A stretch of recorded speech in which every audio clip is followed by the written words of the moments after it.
Toma, amigo, filma aqui do meu que tem bastante memória. Então, pessoal, para a gente entender então a gênese dessas cristas, a gente tem que fazer essa remissão, né, um pouco mais antiga, à formação do próprio paleocontinente do Gondwana, né? Então, na medida que essas paleoplacas foram se arregimentando, né, essas superfícies elas foram dobrando.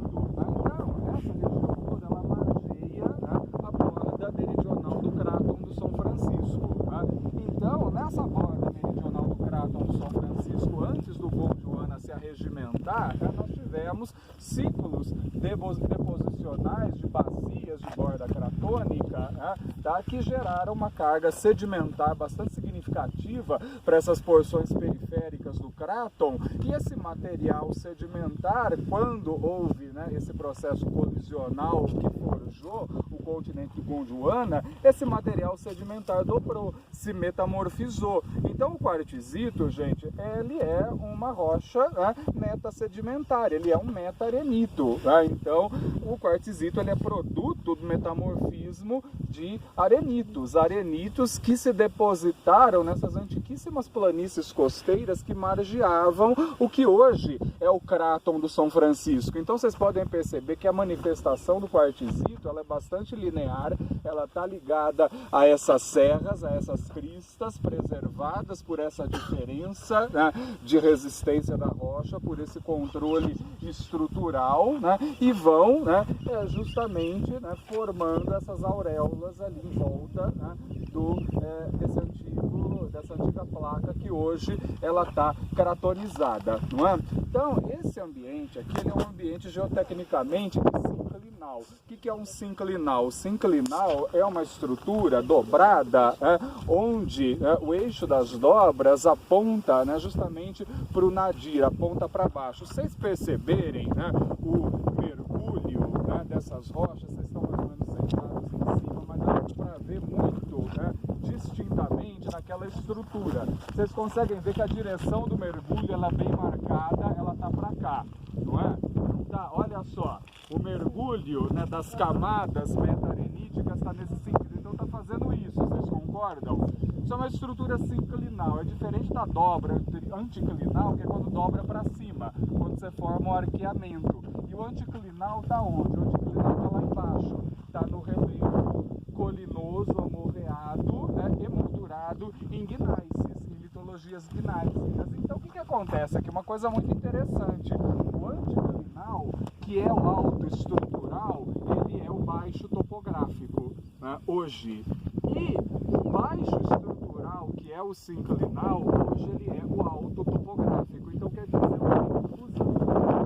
eles, né, a estrutura anticlinal, o relevo, né, ligado à estrutura anticlinal a uma rocha mais tenra, se rebaixou muito mais aceleradamente. Então o alto estrutural foi se rebaixando, virou o baixo topográfico, e o baixo estrutural ficou mantido, ficou suspenso, e hoje ele é o alto topográfico. Não é? Tá? Então, só para não caiam, né, na armadilha desse jogo de palavras, alto estrutural e alto topográfico são coisas distintas. Não é? Tá? Então, ficou sustentado, volto a dizer, em função dessa resistência diferenciada do quartzito. Né? Então ele vai se desplacando, né? Ele vai gerando, né, material fragmentário, ele forma, né, uma ampla faixa de depósito de talos. Então aqui, ó, no sopé da encosta, né, se vocês esticarem o pescoção ali e olharem, né, com cautela e com cuidadinho, vocês vão ver, né, que é cheio de blocos rolados, né, repleto de blocos rolados, que são os depósitos de talos, né, e evidentemente que sopé de área escarpada são áreas, né, de risco, né, efetivamente, onde a ocupação não pode ser adensada, e aqui não é o caso. Né?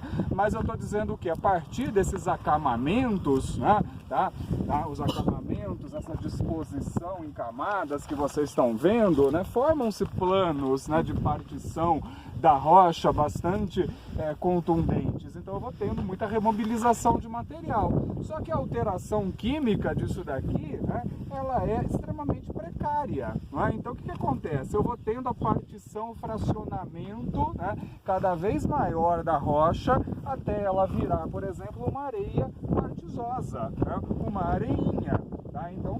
Formam-se areias quartzosas que, na verdade, não é uma neoformação, né? Não é uma neoformação, né? É uma fragmentação, né, excessiva do quartzito, né? Que, na verdade, é um dióxido de silício, que é um moscovita quartzito, mais de 90% da constituição desse material é quartzo, né? E na medida que esse material se altera, ele vira uma areia quartzosa, né? Como se fosse mesmo uma areia de praia, uma areia de planície costeira, né? Como era, né? Então forma-se uma areia quartzosa. Resultado disso é um ambiente litólico, né? Tá? Não se formam solos profundos, né? Então quando eu tenho formação de solo, é um neossolo litólico, bastante raso, descontínuo, rico em minerais primários, né? Em minerais herdados da rocha, né? Pobres em nutrientes, né? Então a disponibilidade de macronutrientes para as plantas, né? Ela é muito tímida, ela é muito precária mesmo, de maneira que a vegetação que se relaciona a essa rocha, essa vegetação que vocês estão vendo aqui, campos rupestres, né? Que alguns autores chamam de complexos rupestres de altitude em quartzito, não é? Tá? Aqui especificamente uma fisionomia bem em campo limpo, né? Em campo herbáceo. Aqui a gente está vendo efetivamente as gramíneas nativas, né? As poáceas nativas, né? Com alguns arbustos esparsos, né? Onde a gente consegue inclusive notar a dominância ecológica de candeia, né? Então as candeias, elas respondem muito bem a esses ambientes litólicos, e lá embaixo os domínios florestados, né? Originalmente florestados, com intercalação com cerrado, né? Com floresta mesófila, esclerófila, porque eu volto a dizer que a gente está num domínio de transição. Inclusive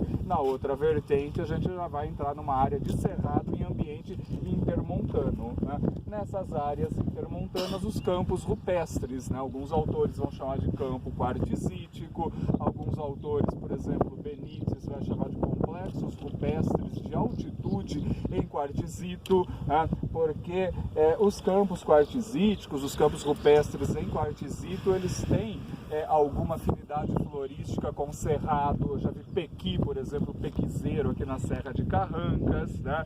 E quando, né, a gente tem o efeito da dissecação fluvial, né, quando se formam esses meios ecológicos mais úmidos dados pela drenagem, nas vertentes côncavas, nas grotas, estão vendo? Forma-se até uma vegetação florestal. Então vocês podem perceber que vocês têm bolsões florestais, né, de floresta no meio do quartzito, e isso está ligado à umidade, né, provida ali pela instalação da drenagem, pelo efeito da dissecação fluvial, né? Então, com campo rupestre, né, em quartzito, são áreas, né, paisagens de exceção, né, verdadeiros enclaves, né, mesorredutos, né, vegetacionais, né, ricos em endemismos, né, tá? Então, cheio, repleto de espécies características, de espécies endêmicas desses geoambientes. Então, são áreas prioritárias aí para conservação, né, da paisagem, né?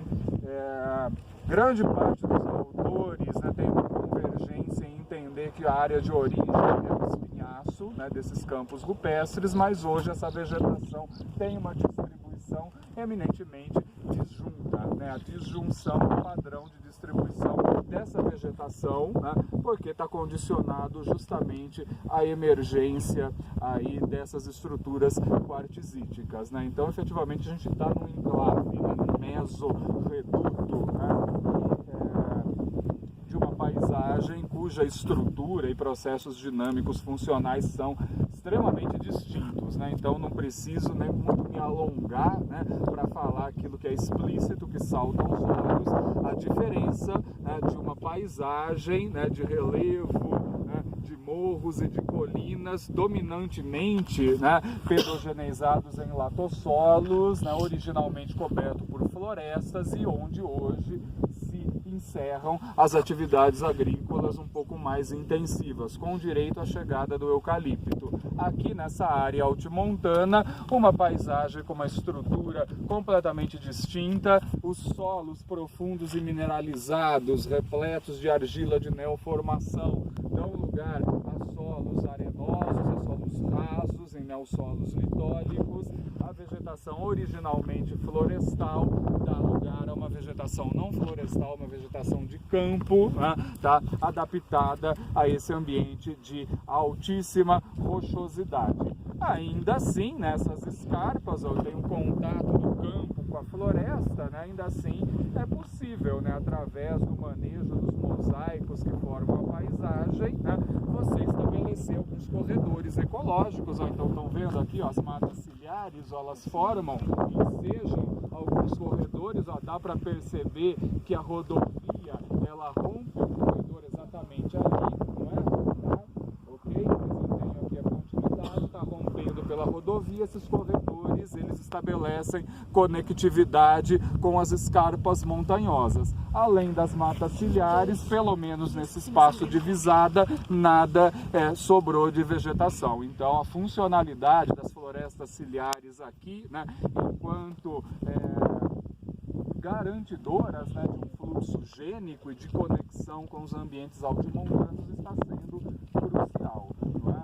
Tá? Parece que a chuva puxou um pouco, né? A gente ficou um pouco mais tranquilo aqui, não é?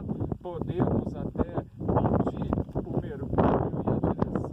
Será que o tempo nos pega, né?